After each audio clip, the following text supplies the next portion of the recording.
ഇന്ന് നടന്ന LDC തിരുവനന്തപുരം ജില്ലയുടെ മാത്സ് ആൻഡ് മെന്റൽ എബിലിറ്റി ക്വസ്റ്റ്യനും അതിൻ്റെ ഉത്തരങ്ങളും. 840 രൂപ വിൽപ്പന വിലയുള്ള തുണിത്തരങ്ങൾ 714 രൂപയ്ക്ക് വിൽക്കുമ്പോൾ ഡിസ്കൗണ്ട് ശതമാനം എത്രയാണ്? ഡിസ്കൗണ്ട് ആണ് കണ്ടുപിടിക്കേണ്ടത്. അപ്പോൾ നമുക്ക് ഡിസ്കൗണ്ട് രൂപയിൽ പറയാം. ഡിസ്കൗണ്ട് എന്ന് തമ്മിലുള്ള ഡിഫറൻസ് അല്ലേ. ഡിസ്കൗണ്ട് രൂപയിൽ 840 മൈനസ് 714. 840 714 മൈനസ് ചെയ്യുക. 6 2 1 126 രൂപയാണ് ഡിസ്കൗണ്ട് രൂപയിൽ. ഇനി ഇതിൻ്റെ ശതമാനം കണ്ടുപിടിക്കണം. ശതമാനം എന്നത് 126 രൂപയുടെ ശതമാനം എങ്ങനെയാണ് കണ്ടുപിടിക്കുക? 126 ബൈ ഏത് വരെയാണ് എഴുതേണ്ടത്? അതായത് ഇവിടെ പരസ്യവില എത്രയാണ്? അതായത് ആ തുണിയുടെ വിൽപ്പന വില 840 ആണ്. 840 ഇൻറ്റു ശതമാനമായതുകൊണ്ട് ഇൻറ്റു 100. സിംപ്ലിഫൈ ചെയ്യുക. 0 ക്യാൻസൽ. 10ഉം 84ഉം 5 വരും അല്ലേ. 84 42. 42ഉം 126ഉം എത്ര പ്രാവശ്യം വരും? 3. 3 ഇൻറ്റു 5 15. 15 ശതമാനമായിരിക്കും ഡിസ്കൗണ്ട്. ഓപ്ഷൻ ബി ആണ് കറക്റ്റ് ആൻസർ. 15%.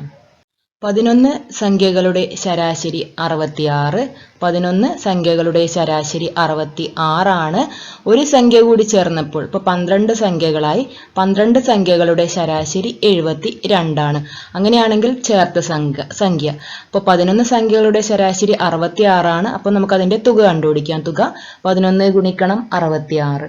11 ഗുണിക്കണം 66 726 എന്ന് വരും. 12 സംഖ്യകളുടെ ശരാശരി 72 ആണ്. അപ്പോൾ അതിൻ്റെ തുക കണ്ടുപിടിക്കാം. 12 ഗുണിക്കണം 72 864 എന്ന് വരും. 864. ഇവ തമ്മിലുള്ള ഡിഫറൻസ് കണ്ടാൽ ഉത്തരം കിട്ടും.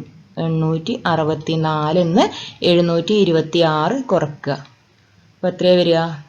4 6 കുറക്കാൻ പറ്റൂല അല്ലേ. അപ്പോൾ 14. ഇവിടെ 5 വരും. 14 6 കുറച്ചാൽ എത്രയാണ് വരിക? 8 വരും അല്ലേ. 8 വരും. 5 2 കുറച്ചാൽ 3. 8 1 കുറച്ചാൽ 1. 8 7 കുറച്ചാൽ 1. 138 ആണ് ഉത്തരം വരിക. ഓപ്ഷൻ എ ആണ് കറക്റ്റ് ആൻസർ. 138. 138. ഒരു ടാങ്ക് നിറയാൻ 3 പൈപ്പുകൾ 1.5 മണിക്കൂർ, അതായത് 1 മണിക്കൂർ 30 മിനിറ്റ് എടുക്കുന്നു. അതായത് 1.5 മണിക്കൂർ എടുക്കുന്നു. എന്നാൽ 2 പൈപ്പുകൾ ഉപയോഗിക്കുന്നത് വഴി ടാങ്ക് നിറയാൻ എത്ര സമയം വേണ്ടിവരും? അപ്പോൾ 3 പൈപ്പുകളാണെങ്കിൽ എത്രയാണ്? 1 മണിക്കൂർ 30 മിനിറ്റ്, അതായത് 1.5 മണിക്കൂർ. 1.5 മണിക്കൂറിനെ നമുക്ക് എങ്ങനെ എഴുതാം? 1 + 1/2 ആണ്. 1 + 1/2 എത്രയാണ് വരിക? 3/2 എന്ന് വരും അല്ലേ. അതായത് 3/2 മണിക്കൂർ. ഇങ്ങനെ എഴുതിയാലാണ് നമുക്ക് വളരെ എളുപ്പത്തിൽ ചെയ്യാൻ പറ്റുക കേട്ടോ. ഇനി 2 പൈപ്പുകളാകുമ്പോൾ എത്ര സമയം വേണമെന്നാണ് കണ്ടുപിടിക്കേണ്ടത്. അപ്പോൾ എങ്ങനെയാണ് ചെയ്യുക? നമുക്ക് ഇവിടെ ഒരു ഇക്വേഷൻ അപ്ലൈ ചെയ്യാം. അതായത് m1d1 അല്ലേ. m1d1 = m2d2. m1d1 = m2d2. m1 എന്ന് പറയുന്നത് ഡേ അല്ലേ. m എന്ന് പറയുന്നത് എണ്ണം. d1 എന്ന് പറയുന്നത് നമുക്ക് ആ സമയമായിട്ട് കണക്ട് ചെയ്യാം. അപ്പോൾ m1 എന്ന് പറയുന്നത് ഇവിടെ ഫസ്റ്റത്തത് 3 ആണ്. അതിൻ്റെ d1 3.5 മണിക്കൂർ. 3/2 മണിക്കൂർ സമം m2 എന്നത് 2 ആണ് ഇൻറ്റു d2. അപ്പോൾ നമുക്കിവിടെ 9/2 സമം 2 ഗുണിക്കണം d2. അപ്പോൾ ഇവിടുന്ന് d2 എത്ര കിട്ടും? d2 എന്ന് പറയുന്നത് 9/2. ഈ 2 9/2 ഇവിടെ ഗുണിക്കൽ ഹരിക്കലാകും. അപ്പോൾ ഇവിടെയാണ് വരിക. അതായത് 9/4. 9/4 മണിക്കൂറാണ്. പക്ഷെ ഓപ്ഷനിൽ അങ്ങനെ ഒരു ഓപ്ഷൻ ഇല്ല. 9/4 മണിക്കൂർ. അപ്പോൾ അതിനെ നമുക്ക് എങ്ങനെ എഴുതാം? 9 ഹരിക്കണം 4 ചെയ്യുക. 2 4 8 ശിഷ്ടം 1. അതായത് ഇവിടെ നമുക്ക് 2 മണിക്കൂറും 2 1/4. 2 1/4 മണിക്കൂർ. ഇതും നമുക്ക് ഓപ്ഷനിലില്ല അല്ലെ. 2 1/4 മണിക്കൂറും ഓപ്ഷനിലില്ല. അതായത് 2 മണിക്കൂർ. ഈ 1/4 നമുക്ക് എങ്ങനെ എഴുതാം? 1/4 എത്ര മിനിറ്റാന്ന് നോക്കിയാൽ മതി. എത്ര മിനിറ്റാന്ന് നോക്കാൻ വേണ്ടിയിട്ട് 1/4 മണിക്കൂറിനെ മിനിറ്റിലേക്ക് കൺവേർട്ട് ചെയ്യാൻ 60 കൊണ്ട് ഗുണിക്കുക. അപ്പോൾ എത്ര വരും? 15 വരും അല്ലേ. 15. അതായത് 1 മണിക്കൂർ 15 മിനിറ്റ്. 1 മണിക്കൂർ 15 മിനിറ്റ്. അതായത് 2 പൈപ്പുകൾ ഉപയോഗിക്കുമ്പോൾ ടാങ്ക് നിറയാൻ 2 മണിക്കൂർ 15 മിനിറ്റ് വേണം. ഓപ്ഷൻ ഡി ആണ് കറക്റ്റ് ആൻസർ. 2 മണിക്കൂർ 15 മിനിറ്റ്. തന്നിരിക്കുന്ന സമവാക്യത്തിലെ കെയുടെ വില എത്ര? തന്നിരിക്കുന്ന സമവാക്യത്തിലെ കെയുടെ വില അപ്പോൾ 2k+1 ഇൻറ്റു 2⁵ സമം 2⁷. അപ്പോൾ k+1 മാത്രം നമുക്ക് ലെഫ്റ്റ് സൈഡിൽ വെക്കാം. ഇപ്പോൾ 2k+1 സമം 2⁵/2⁵. ഒരു എക്സ്പൊണൻഷ്യൽ ലോ ഉണ്ടല്ലേ, a⁴m/a⁴n എന്ന് പറയുന്നത് a⁻m - n ആണ്. അപ്പോൾ നമുക്ക് ഇതിനെ എങ്ങനെ എഴുതാം? 2⁵ 7 - 5, 7 - 5 2⁵2 ആണ്. അതായത് ഇവിടെ 2k+1 സമം 2⁵2 എന്ന് വരും. അതായത് k+1 പവേഴ്സ് അല്ലെ, ബേസ് സെയിം ആണ്, അതുകൊണ്ട് പവേഴ്സും സെയിം ആയിരിക്കും. അതായത് k+1 സമം 2 എന്ന് കിട്ടും. ഇവിടുന്ന് k സമം 1 എന്ന് കിട്ടും. k സമം 1 ആണ്. ഓപ്ഷൻ എ ആണ് കറക്റ്റ് ആൻസർ. ഒരു ജോലി 20 ദിവസമെടുത്ത് പൂർത്തിയാക്കുന്നു. എയും ബിയും കൂടി ഒരു ജോലി പൂർത്തിയാക്കാൻ 12 ദിവസമെടുക്കുന്നു. എന്നാൽ ബി മാത്രമായി പ്രസ്തുത ജോലി പൂർത്തിയാക്കാൻ എത്ര ദിവസമെടുക്കും? എ പൂർത്തിയാക്കാൻ എത്ര ദിവസമാണ് എടുത്തത്? എ പൂർത്തിയാക്കാൻ 20 ദിവസം എടുത്തു അല്ലെ. എ പ്ലസ് ബി പൂർത്തിയാക്കാൻ, അതായത് രണ്ടുപേരും കൂടി പൂർത്തിയാക്കാൻ എത്ര ദിവസം എടുത്തു? 12 ദിവസം എടുത്തു. അപ്പോൾ എന്ത് ചെയ്യുക? ഇതിന്റെ എൽസിയം കണ്ടുപിടിക്കുക. 20 12 എൽസിയം എത്രയാ വരിക? 2 10 6 വരും. 2 5 3. അപ്പോൾ ഗുണിക്കുക. 4 4 5 എത്ര വരും? 20 60 വരും അല്ലേ. 60 ആണ് എൽസിയം. അങ്ങനെയാണെങ്കിൽ എ ഒറ്റക്ക് ഒരു ദിവസം, എയുടെ എഫിഷ്യൻസി ഒരു ദിവസം എക്ക് എത്ര ജോലി ചെയ്യാൻ പറ്റുന്നത് കണ്ടുപിടിക്കുക. എങ്ങനെയാണ്? 60/20 60/20 3 വരും അല്ലേ. അപ്പോൾ ഒരു ദിവസം എക്ക് 3 ജോലി ചെയ്യാൻ പറ്റും. അങ്ങനെയാണെങ്കിൽ a+bക്ക് ഒരു ദിവസം എത്ര ജോലി ചെയ്യാൻ പറ്റും? 60/12 60/12 എത്രയാ വരിക? 60/12 5. അതായത് എക്കും ബിക്കും കൂടി ഒരു ദിവസം 5 ജോലി ചെയ്യാൻ പറ്റും. എക്ക് മാത്രം ഒരു ദിവസം 3 ജോലി ചെയ്യാൻ പറ്റും. അങ്ങനെയാണെങ്കിൽ നമുക്ക് ബിക്ക് മാത്രം ഒരു ദിവസം എത്ര ജോലി ചെയ്യാൻ പറ്റും എന്ന് കണ്ടുപിടിച്ചുകൂടെ? ബിക്ക് മാത്രം ഒരു ദിവസം എത്ര ജോലി ചെയ്യാൻ പറ്റും? അതായത് എക്കും ബിക്കും കൂടി 5 ജോലി ഒരു ദിവസം, എക്ക് 3 ജോലി, ബിക്ക് ഒരു ദിവസം 5 - 3 2 ജോലി ചെയ്യാൻ പറ്റും. ഒരു ദിവസം 2 ജോലി ചെയ്യാൻ പറ്റും. അങ്ങനെയാണെങ്കിൽ ബി ആ പ്രസ്തുത ജോലി പൂർത്തിയാകാൻ എത്ര ദിവസം എടുക്കും എന്നെങ്ങനെയാ കണ്ടുപിടിക്കുക?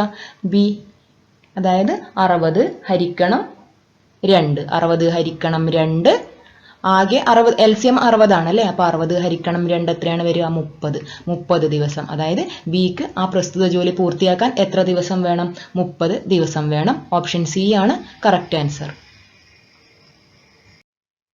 ഒറ്റയാനെ കണ്ടെത്തുക. അപ്പോൾ ഇവിടെ വലിയ നമ്പേഴ്സ് ആണ്. ഇങ്ങനെ വലിയ നമ്പേഴ്സ് വന്നാൽ നിങ്ങൾ ജസ്റ്റ് ഒന്ന് ആഡ് ചെയ്ത് നോക്കുക. അപ്പോൾ എ ആഡ് ചെയ്താൽ എത്ര കിട്ടുക? 2 + 5 + 6 + 3 + 1 എത്ര വരും? 17 വരും അല്ലേ. 17. ഇനി ബി ആഡ് ചെയ്താൽ എത്ര വരിക? ബി ആഡ് ചെയ്താൽ 2 + 5 + 1 6 3 എത്ര വരും? 17 വരും അല്ലേ ആഡ് ചെയ്താൽ. സി ആഡ് ചെയ്താലോ? സി ആഡ് ചെയ്താൽ എത്രയാ വരിക? 6 6 4 10 14 16 വരും അല്ലേ. സി ആഡ് ചെയ്താൽ 16 വരും. ഡി ആഡ് ചെയ്താൽ എത്രയാ വരിക? 3 7 11 എത്ര വരും? 13 17 വരും അല്ലേ. 17 വരും. അപ്പോൾ സി മാത്രമാണ് 16, ബാക്കിയൊക്കെ ആഡ് ചെയ്താൽ 17 ആണ്. അപ്പോൾ ഒറ്റയാൻ ആരാണ്? ഒറ്റയാൻ സി ആണ് ഒറ്റയാൻ.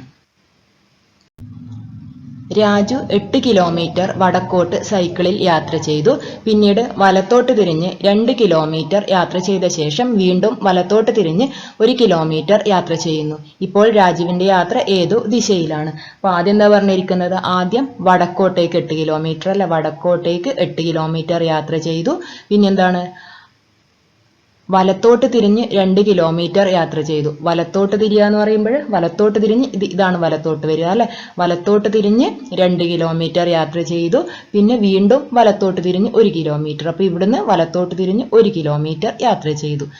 അപ്പോൾ ഇപ്പോൾ രാജുവിന്റെ യാത്ര ഏത് ദിശയിലേക്കാണ്? താഴേക്ക് എന്ന് പറയുമ്പോൾ ഏതാണ്? തെക്കാണ് വരിക അല്ലെ. അപ്പോൾ എങ്ങോട്ടേക്കാണ് രാജു യാത്ര ചെയ്യുന്നത്?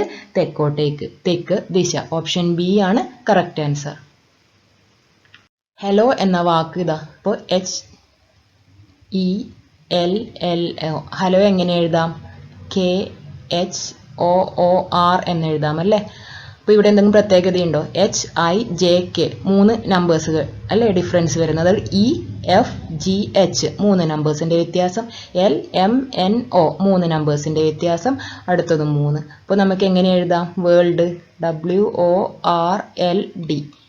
അപ്പോൾ W കഴിഞ്ഞിട്ട് എക്സ് വൈ സെഡ് വരും അല്ലേ, സെഡ് വരും. അടുത്തത് O കഴിഞ്ഞാൽ ഏതാ വരിക, R വരും അല്ലേ, R ഇതേപോലെയാണ് വരിക. അപ്പോൾ ഇവിടെ സെഡ് വരുന്ന ഒരു ഓപ്ഷനേ ഉള്ളൂ, D ആണ്. അപ്പോൾ അത് തന്നെയായിരിക്കും കറക്റ്റ് ആൻസർ.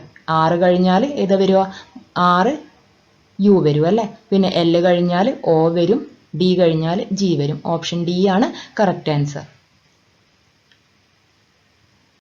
തന്നിരിക്കുന്ന സംഖ്യാക്രമത്തിലെ നാലാമത്തെ സംഖ്യ ഏത്, നാലാമത്തെ സംഖ്യ ഏതാണ്? അതായത് 4 + 3 ആണ് 7 വരുന്നത് അല്ലേ, 4 + 3 7, 7 പ്ലസ് എത്രയാണ് വരുന്നത്, 5 ആണ് 12 വരുന്നത്. അതായത് ഓഡ് നമ്പേഴ്സ് ആണ് ആഡ് ചെയ്യേണ്ടത്. അടുത്തത് 12 പ്ലസ് അടുത്ത ഓഡ് നമ്പർ 7 ആണ്.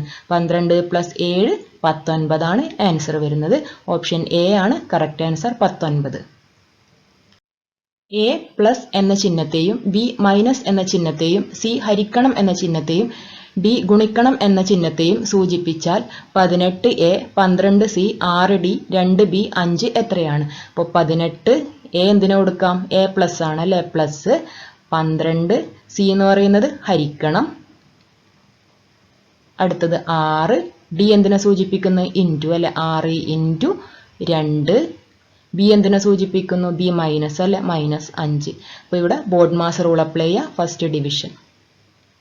18 പ്ലസ് 12 ഹരിക്കണം 6 2 ഇൻറ്റു 2 -5. അടുത്തത് മൾട്ടിപ്ലിക്കേഷൻ അല്ലേ, 18 പ്ലസ് 4 -5. പിന്നെ അടുത്തത് സബ്ട്രാക്ഷൻ, 18 മൈനസ് 1, 18 മൈനസ് 1 17. 17 ആണ് ആൻസർ വരുന്നത്. ഓപ്ഷൻ ബി ആണ് കറക്റ്റ് ആൻസർ. അപ്പോൾ ഇതാണ് 10 ക്വസ്റ്റ്യൻസ് ഇന്ന് നടന്ന LDC തിരുവനന്തപുരം ജില്ലയുടെ മാത്സ് ആൻഡ് മെന്റലിറ്റിയിൽ വരുന്ന 10 ക്വസ്റ്റ്യൻസ് ആണ്. വളരെ സിമ്പിൾ ആയിട്ടുള്ള ക്വസ്റ്റ്യൻസ് ആയിരുന്നു എല്ലാം.